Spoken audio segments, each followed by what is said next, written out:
Cases like this make you think as a man, a parent, or just a black person in America. Now, there's been a lot of rumors going around when it comes to the whole entire Nolan Xavier Wells case. There's been a lot of updates too, but the one thing I really haven't seen is too many of his friends come out and show what kind of man that Nolan was, or make video statements, I should say. I seen one, and I'll show some of his videos, and he just posted some videos, or I won't say he posted anything recently, but he did post some stuff, and it was before the incident and after, and I could feel his pain. And they said if he was a friend, if he was there, Nolan wouldn't have made it back. Now, let's just go over some of the theories I heard so far. I heard that it was a sacrifice for the KK, the other part. I don't know if that's true or not.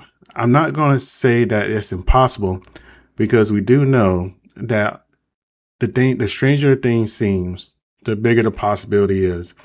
And Nolan was a very charismatic, handsome leader. And that tends to irritate a lot of people who do not look like us. Every single interaction I've seen in him, whether it's prom pictures, hanging out with his friends, football, he always seems to be the center of attention in a positive way. And even though you may have friends that are white, that may, throw up signs, that may say they got your back and be with you, at the end of the day, you got to be careful who you trust. When I was younger, we was always told that whoever you leave with, that's who you come back with. I'm not sure that same sentiment is shared in the white communities. But first, let's go ahead and go over the Good Morning America video that I found that straight hand interviews Nolan parents and the lawyers there too. And I'll be real with you. I feel like they need a better lawyer, but we'll just see how this goes so far.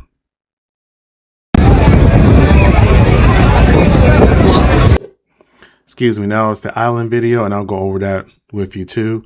But let's go ahead and go here first. Wells. We're joined by his parents, Christine and Elmore Wansley, as well as their attorney, Ben Crump. And before we get started, first off, I want to thank you for being here under these circumstances. Know how extremely tough it must be, and we can express how sorry we are for you and your family. When I see the father's face, because I'm a father too, I can tell he's trying to be strong, and the man looks like he's ready to cry. If I'm being honest with you, I wouldn't be surprised if he cried on the way up there and after this interview. And first question, how are you two holding up? Taking it second by second. Day by day. Second by second and day by day, which we all can understand. And I just want to ask you, the friends that Nolan traveled to Horn Island with, they say that he stayed behind voluntarily. Why would he stay behind? That we cannot answer. I can't fathom why he would. I don't know why he would. We always taught him to, if you go with a group, you stay with a group. Mm-hmm. Even when he was in college, he would say, "Dad, well, we're gonna ride down to a party or something in another city." Now, so I was out telling him, "Look, if you go with 5, you come back with 5. Do not separate from your group." Because I always said, safety is in numbers. Mm-hmm. And he always said, "Yes, sir." So he knew to stay with his group. So why would he split from his group? I don't know. So that would have been Exactly. And again, these seem like very loving, responsible parents that taught their kids right. Of course, who you leave with, you're going to come back with. That's that's part of Black culture. Let's just keep it 100 there. That's part of Black culture. Now, what I think personally, and this is just a theory of mine, that those kids, I can't even say they're kids. Those young adults, I feel like they antagonized Nolan too much and an accident happened. And that's why the circumstances went the way they did. But let's go ahead and continue. Unusual for him to split from the group. And you said he would always check in with you. Did he check in with you that day? So that day, no, I don't. But of course, too, they were on the boat, and usually when he is out there, which it's not uncommon, he's I think, since last year he's been going there occasionally with his friends, and so it would always just be like, "Hey, Mom, I'm back," type of thing. But this time there was no call or text from him. It was from his friend. And then too, really didn't worry a lot about it because it was his last weekend to have fun because that Monday he had to report to school. We was preparing to take him back for camp to prepare for the season. So, we're gonna see. He wanted to have his last little hurrah before he locked down and get ready for the season. Because, like I said, the entire summer he's training. He got more serious. He started to understand what I was trying. And you know what? Again, I have an 18-year-old daughter myself that's in college that started during the summer. And she started in the middle of, she started at the beginning of July or end of June. No, she started at the end of June. And the thing about it is, I had that same mindset. I was like, you know what? I'm not going to really worry too much about curfew. They just keep me updated throughout the night. Just go and have fun with your friends. Because I know that you won't see them again, probably ever. Because let's be real here. Once you leave home to go to college, or you leave home to join the military, or you just leave home in general, the friends that you grew up with, you normally will not see or interact with again. So I was telling my daughter, okay, well, you're the first one to leave out of your friend group. Go ahead and go. Have fun. Enjoy yourself. I'm telling them about football not just being fun, but as you get farther in it, it becomes a business. If you want to excel, and you have to understand, and you have to understand both at the same time. And we know, Ben, that you said that you're going to do an independent investigation. Yes. And you say you have Nolan's cell phone and messages were deleted. How could you tell messages were deleted? Well, his parents got the phone back, and that's something that's important, Michael, because they tracked this phone on Life 360. So Life 360, but when I received the phone call from Warren, I immediately called my friend Toshima and I said, hey, have you guys seen Nolan? Because her two sons, Jalen and Javon, they grew up together. They played City League sports together. When they got into school, they played sports together. And so she was like, hey, okay, the boys were pulling up the location from Snapchat. So the Snapchat location looks completely different than the Life 360 location. So when I pulled up Life 360, it was different. It was showing everywhere the phone had been. I was like, well, it's showing that he's back on land. I'm not. He was like, but no, he didn't come back with us. Well, how were you able to get the phone? So we tracked it, and my friend Toshima went and picked it up. It wasn't like they said we got his phone. They tracked it, and that highlights all these contradictions, Michael. The fact. Let's be real here. When I was growing up, I grew up in the 90s and graduated high school in the 2000s. So cell phones wasn't a part of the culture as it is today. If you're being 100% honest, I never known anybody who is a millennial or younger to really go without their cell phones. Now, can I leave my cell phone behind if I'm going out? I have. Have I turned around and went back and got it? Absolutely. My daughter, the worst punishment I did for her when she was younger was take away that cell phone. People of a certain age group, we don't go for our cell phone. It's not like back in the 90s or 80s or 70s where you didn't necessarily need one because there are pay phones all over the place. You can pay 10 cents to make a phone call in case there's an emergency. Today now, there's no pay phones anywhere unless you're maybe in Kentucky in a rural area. But in the main city, the mainland, the majority of states and circumstances, if you're in, hell, not even here, you can go to a small country or small province or a small island. You can go to the Philippines. Everybody has a cell phone. Cell phones are Cell phones are like clothes. You don't walk outside without clothes. You don't walk outside without your cell phone. So you sure as heck is not going to leave your cell phone behind or not have it with you. So the fact that his friends had his cell phone is so suspicious to me. Especially in the video that I found, he was screaming about his cell phone, it sounds like. In fact, let me go ahead and pull that up right quick. This is the video that I was talking about before on the island.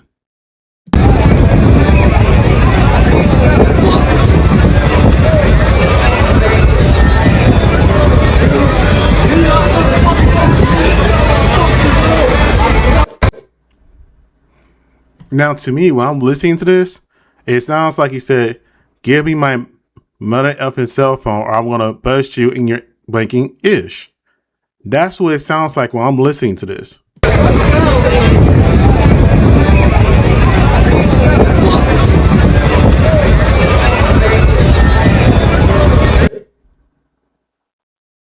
And supposedly that's him right there, but we can't make out clearly who he was yelling at the time.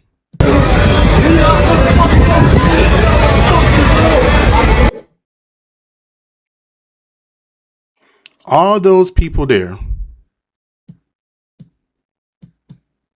All those people there. And you mean to tell me not one person recorded anything?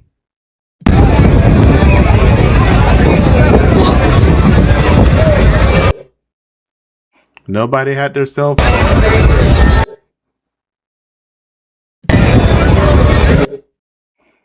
All those people around, all those kids or young adults, there's gotta be.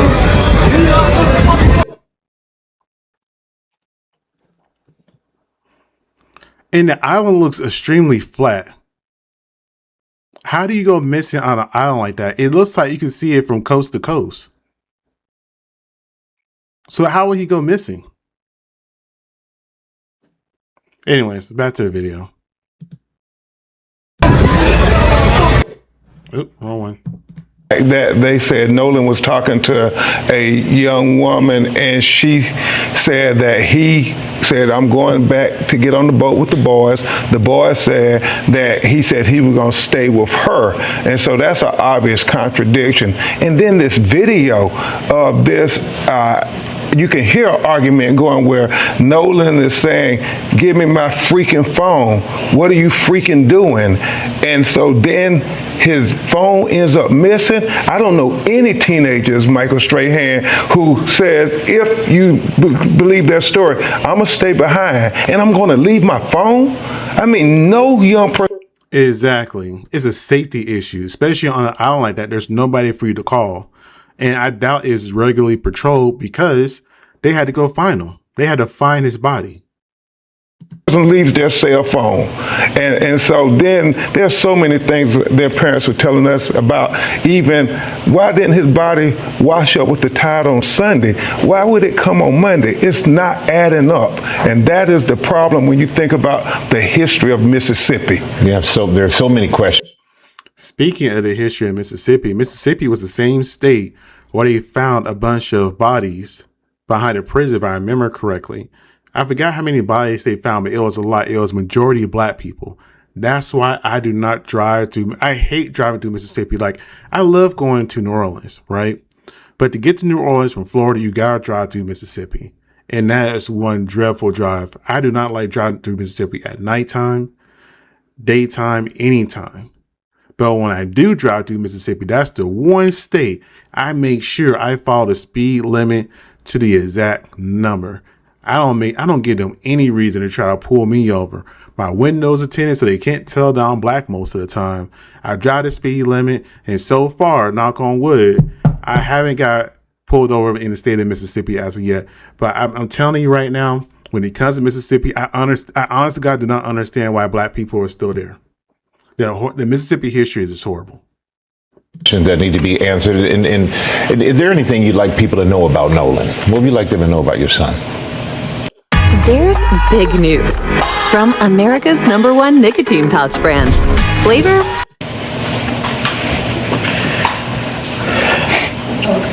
No, It's okay. Nolan, take your time.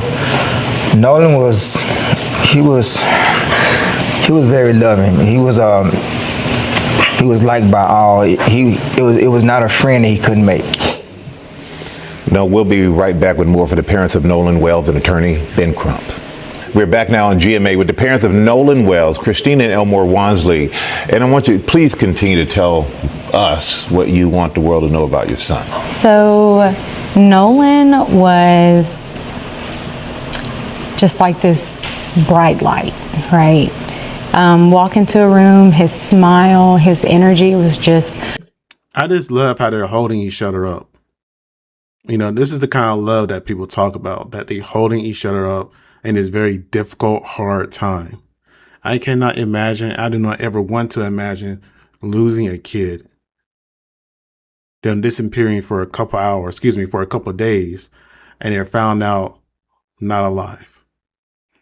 That's gotta be the most horrible thing to imagine. And luckily they have each other to try to hold themselves up through these circumstances, because they still got another kid to raise too. I love seeing this strength and dynamic right now. Just so infectious, it's almost like he drew you into him. And he was just one of those people, like he always wanted everyone to be included. He didn't want anyone to feel left out. I remember one of his teachers emailing us, I can't remember what grade he was in, but basically it was math class. They had a special needs student and she asked a question and Nolan got everyone to put their hands down because he wanted that student to answer. And so the student answers the question and she was like, Christine, the classroom, Nolan went crazy and everyone else started going crazy, just celebrating that child, making them feel included. And that was the person he was. Like he loved everyone. And I always told Nolan, like, you know, you have to be careful when you have such a big heart like that. I love that God blessed you with that, but you have to be careful with that because, you know, that it's not always returned, that type of love, and people will take advantage of it. People will take advantage of it. And they'll make sure they will snake their way into your lives once they know that you have a good, kind heart. I mean, that's an unfortunate warning you got to give to people, but it's a very true warning. He was just genuinely a good person. Like I always say, all the best parts of me are with him. And Dad, anything else you want to add? It's just, he's going to be really missed. I know a lot of his teammates, they all looked at him as a leader. He's more like a silent leader. Not real big on words, more action, which is kind of like I was. I really wasn't real big on talking. I really wanted to show you and you follow me, and people follow him. And it's gravitated. And really and truly, that just shows how much of a real man the father is. Because not too many men who are genuine are going to do a lot of talking to make you feel good or convince you. They're going to show you with their actions. And it's very good that he instilled that into his son. It's just unfortunate that he was taken out this world too early. He put in the work, he worked hard, and he knew he was focused on what he wanted. And he wanted to make life better for, you know, his family. He wanted to have his own family. He used to say, Dad, I want to do this, I want to do this, I want to build this. I said, well, son, you got to take it one step at a time. Slow down, let's go, let's walk this thing out. You know, let's train, let's sign our deals, let's make these teams, make these camps, put the work in, and everything else will work out. Even his baby brother, their bond got even stronger because now I have a big brother that he's finna do something, so now I want to outdo that. So his focus and his confidence has got even better. So I was looking forward to both of them having outstanding years. Seasons, It seemed like he inspired in the home and he inspired outside of the home. And Attorney Crump, where do we go from here? What's next? Well, the deleted messages that Christina was going to briefly touch on, we want to get the phone and figure that out. Backtrack on that. When we finally got his phone, me and my sister went through the phone. We went in his Snapchat. He had 2 accounts, absolutely nothing. It wasn't even 24 hours, which is how long videos and pictures stay in Snapchat. And I was just like, that can't be. Like, I've seen Nolan whenever he snaps, like when he goes and he's having fun, like he does videos. Like, there was absolutely nothing, no saved videos. And even my sister was like, yeah, that's suspicious, Michael, you know. We having an independent autopsy done at the behest of his family. Colin Kaepernick helped pay for the independent autopsy. We flew him. There we go. You know what? I like hearing that. Colin Kaepernick is still in the background doing things. And you know what's kind of interesting? You have all these fake ass black leaders like Jay-Z trying to use the black community to prop himself up, to make him out to be some type of legend or hero. But he hasn't done anything with his quote unquote billions to help black people. All the while, Colin Kaepernick, the man that he screwed over, is still sitting here supporting and helping the black community and families in need. I didn't even know he did it. He paid for the autopsy. I knew there was going to be a second one in DC, but I didn't know Colin Kaepernick had anything to do with it. And that's the difference between a real man and a shyster. His body up from Mississippi to D.C. because they wanted an autopsy done by a person with no interaction with the Mississippi law enforcement, because there's an issue of trust here that is really important. And the fact that they keep trying to say, well, suggesting it was a drowning, but nobody out there reported him drowning, it's not adding up, Michael Strahan. It is not adding up. Especially if they went out to that island multiple times. You're not going to go out to an island that you can't swim at. And let's say if for some reason you did. I'm pretty sure you know your limitation and strength as a swimmer. You want to go out too deep if you're not a good swimmer. And now the mom she looks Filipino to me. She's either Filipino or mixed with Filipino. Filipinos, they live in the water. I feel like they were born in the water at times. There's no way Nolan is not a good swimmer. I refuse to believe that.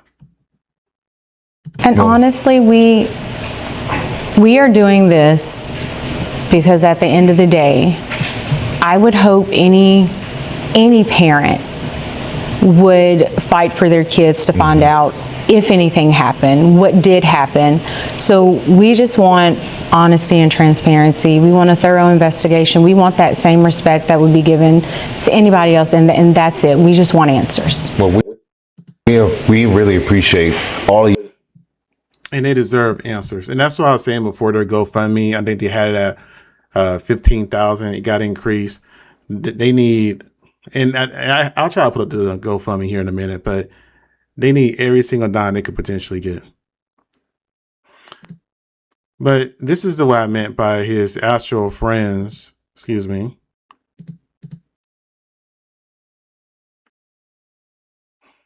Like I said, this is an old video that his friend posted. Like, this video was posted back in September on his TikTok page.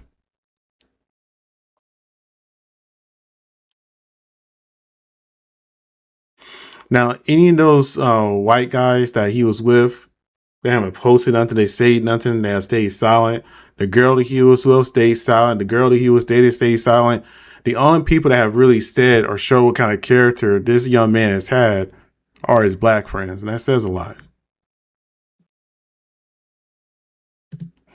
Look, I don't got too much more to say, to be honest with you. Let me see here. Let me see if I can try to get the GoFundMe pull back up.